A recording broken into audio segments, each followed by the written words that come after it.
بسم اللہ الرحمن الرحیم۔ ساجد رشید صاحب نے انڈیا سے سوال پوچھا ہے کہ تبلیغ کتنی فرض ہے؟ یہ بات کہاں تک درست ہے کہ ہم عالمی نبی کی عالمی امت ہیں تو ہمیں عالم کی تبلیغ کے لیے نکلنا چاہیے؟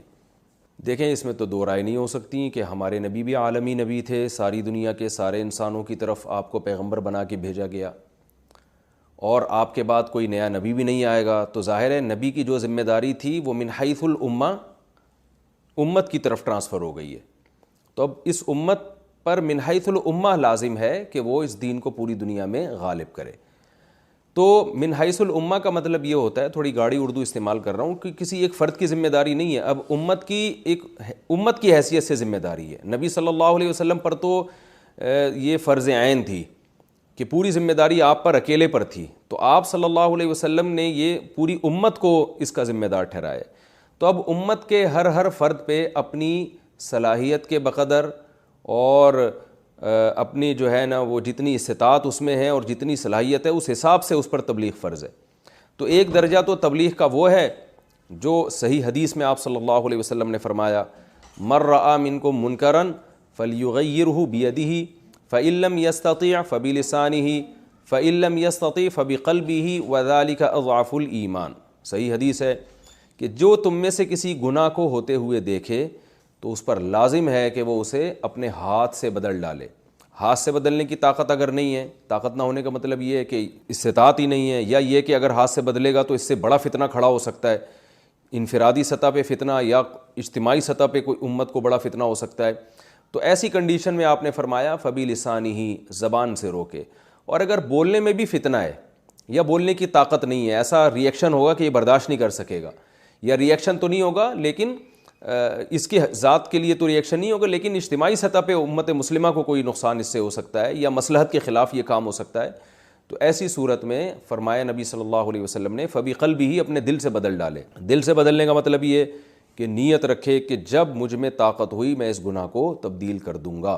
تو اتنا یہ ایمان کا آپ صلی اللہ علیہ وسلم نے آخری درجہ قرار دیا ہے۔ تو اس درجے میں تبلیغ یہ ہر ایک پر فرض عین ہے، اس شرطوں کے ساتھ، جو ترتیب کے ساتھ جو حدیث میں وارد ہوئی ہے کہ کوئی بھی گناہ کو دیکھو تو دل میں یہ خیال آنا چاہیے۔ اچھا، ایک بات یہ۔ دوسری بات یہ ہے، رہا یہ مسئلہ کہ مسلمانوں کی کوئی اجتماعی جماعت اجتماعی سطح پہ یہ کام کرے، تو قرآن مجید نے اس کا بھی تذکرہ کیا، وَلْتَكُمْ مِنْكُمْ أُمَّةٌ يَدْعُونَ إِلَى الْخَيْرِ، تم میں ایک جماعت ایسی ہونی چاہیے جو لوگوں کو خیر کی طرف بلائے۔ تو مسلمانوں کی ایسی تنظیمیں ہونی چاہیے، چاہے وہ تبلیغی جماعت کی صورت میں ہو یا کسی بھی تنظیم کی صورت میں ہو، جو مختلف محاذوں پہ اجتماعی سطح پہ کام کر رہے ہوں، جن کا بنیادی کام ہی لوگوں کو خیر کی طرف بلانا ہو۔ تو ایسی کوئی جماعت کا ہونا بھی ضروری ہے۔ ظاہر ہے جب ایسی جماعت کا ہونا ضروری ہے تو ان کو افرادی قوت بھی چاہیے ہوتی ہے، افراد کے ساتھ افراد کا تعاون بھی چاہیے ہوتا ہے۔ تو اتنے لوگوں کا اس کام میں مشغول ہونا جس سے جو ہے دین دنیا میں پھیلنا شروع ہو جائے، غالب ہونا شروع ہو جائے، تو یہ امت کی ذمہ داری ہے۔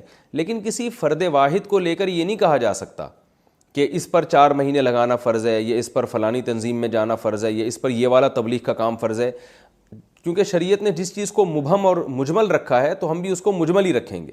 ہم عمومی طور پر بیان کریں گے کہ بھئی تبلیغ فرض ہے، بس مسلمانوں پر فرض ہے، آپ پر فرض ہے، آپ پر فرض ہے، آپ پر فرض ہے، کس طرح سے فرض ہے، یہ ڈیٹیل میں جانا یہ بہت مشکل کام ہے۔ یہ ہر ایک کا اللہ سے معاملہ ہے، کس میں کتنی استطاعت ہے اور کس کے پاس کتنے وسائل ہیں، اس کو دیکھ کر ہوگا یہ۔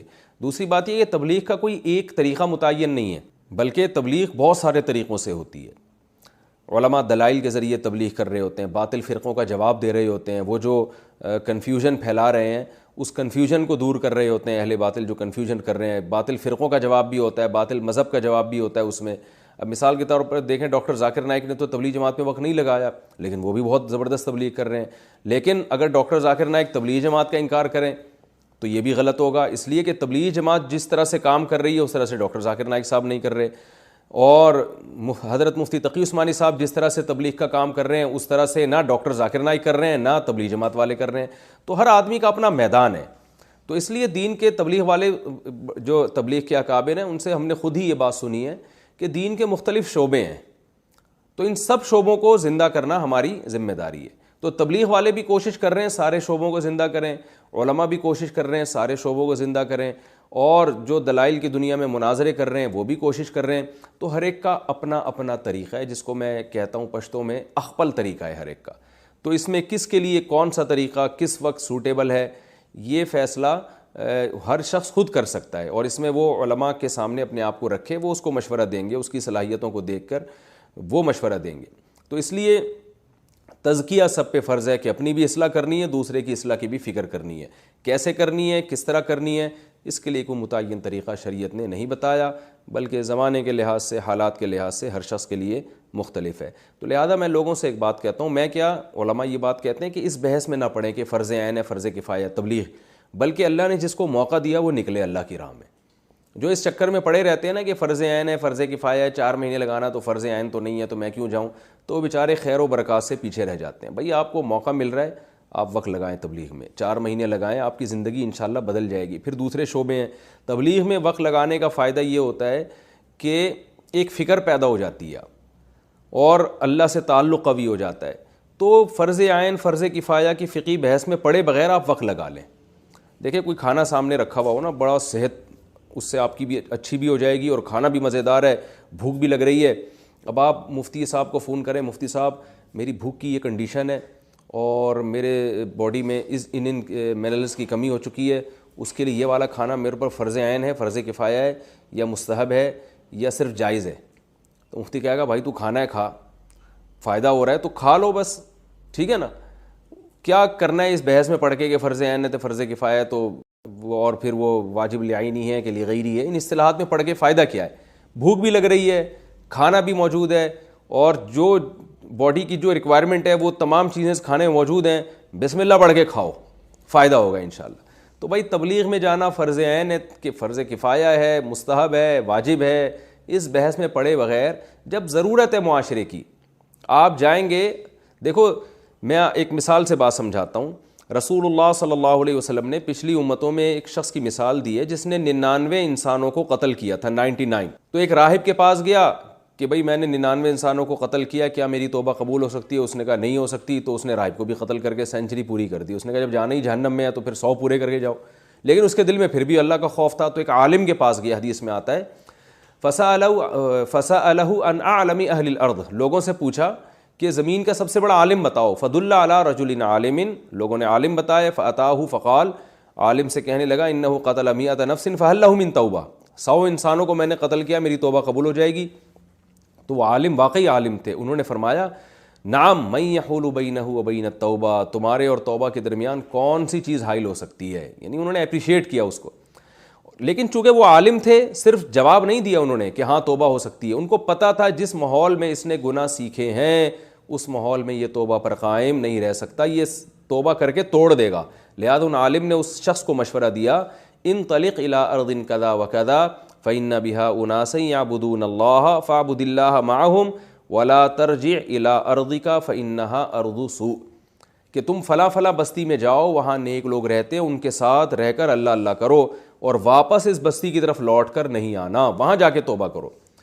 تو اس حدیث سے ہمیں کیا پتہ چلتا ہے؟ بھائی توبہ پر قائم رہنے کے لیے، اپنی اصلاح کے لیے ماحول کا بدلنا ضروری ہے. بخاری مسلم کی متفق علیہ صحیح حدیث ہے یہ، ماحول کا بدلنا ضروری ہے. آپ جس ماحول میں گناہ سیکھتے ہیں اسی ماحول میں گناہ نہیں چھوٹتے، آپ سے چھوٹ بھی جاتے ہیں تو دوبارہ ہو جاتے ہیں. تو اب ہم کوئی ایسی بستی یا تو تلاش کریں کہ جہاں سارے نیک لوگ رہتے ہوں. تو ظاہر ہے ایسی بستیاں اس زمانے میں تو ذرا مشکل سے ہی ملتی ہیں. تو اہل اللہ کی صحبت میں رہنا پڑتا ہے، یا تو آپ کسی شیخ سے باقاعدہ بیعت ہوں، ان کی خانقاہ میں جا کے رہیں، ورنہ پھر تبلیغ کا راستہ سب کے لیے سوٹیبل ہے. اور اس میں آپ 4 مہینے کے لیے نکل جائیں، چلے کے لیے نکل جائیں، تو آپ کا صبح و شام اللہ رسول کی بات کے علاوہ آپ کوئی بات نہیں کریں گے. اس کا دل پہ اثر پڑتا ہے، اس سے انسان گناہ چھوڑ دیتا ہے. جس گناہ کی لت پڑی ہو، عادت پڑی ہو، گناہ چھوڑنے کا جذبہ پیدا ہو جاتا ہے اس میں، تو اس کا فائدہ نظر آ رہا ہے. تو آج میں بھی اگر یہاں بیٹھا ہوں تو اس کے پیچھے تبلیغ کا ہاتھ ہے. تو بڑے بڑے لوگوں کو ہم نے زندگیاں ان کی چینج ہوتی ہوئی دیکھی ہیں. لہذا ہم نے بڑوں ہی سے یہ بات سنی ہے اور بالکل عقل کے مطابق ہے. اس بحث میں پڑے بغیر کہ فرض عین ہے، فرض کفایہ ہے، بھائی نکلو اللہ کی راہ میں، اپنی اصلاح کرو، لوگوں کی اصلاح کا ذریعہ بنو. اور جو نہیں نکل رہا اس پہ انگلی نہ اٹھائے انسان، اس پہ یہ نہ کہے کہ فرض عین ہے تو تم کیوں نہیں نکل رہے، تو تم جہنم میں جاؤ گے. تبلیغ کے اکابر اس چیز سے منع کرتے ہیں. تو جو جس کام میں لگا ہوا ہے، اگر وہ خیر کا کام کر رہا ہے، ہمیں اس کا دست و بازو بننا چاہیے اور انحصار نہیں کرنا چاہیے کہ بس یہی ہے اس کے علاوہ کوئی بھی نہیں ہے. یہ غلط ہے. سارے شعبے دین کے برحق ہیں, سب میں جانا چاہیے. عام لوگوں کے لیے تبلیغ کا راستہ بہت سوٹیبل ہے, اس میں بہت زیادہ فائدہ ہوتا ہے. تو اس لیے اس میں تو میں سمجھتا ہوں کہ سبھی کو وقت لگانا چاہیے. بہت زیادہ چینجنگ آتی ہے انسان میں اور پوری دنیا میں ایک عجیب انقلاب آ گیا ہے. میں گورے نے کتاب لکھی تبلیغ جماعت کے بارے میں, اور اس نے کتاب کے جو ہے نا بہت تعریفیں بھی کی کہ یہ پتہ نہیں کس طرح سے کام کرتے ہیں, اپنے خرچے پہ نکلتے ہیں, سارا کچھ اپنا مال, اپنی جان, اپنا وقت. اور آخر میں اس نے لکھا کہ حیرت کی بات ہے کہ یہ کس سیاست میں بالکل انوالو ہی نہیں ہے, اتنی بڑی جماعت سیاست میں نہیں ہے. تو آخر میں اس نے لکھا کہ مجھے اس بات کا خطرہ ہے کہ ان کا سیاست میں انوالو نہ ہونا کہیں کوئی بہت بڑی سیاست تو نہیں ہے.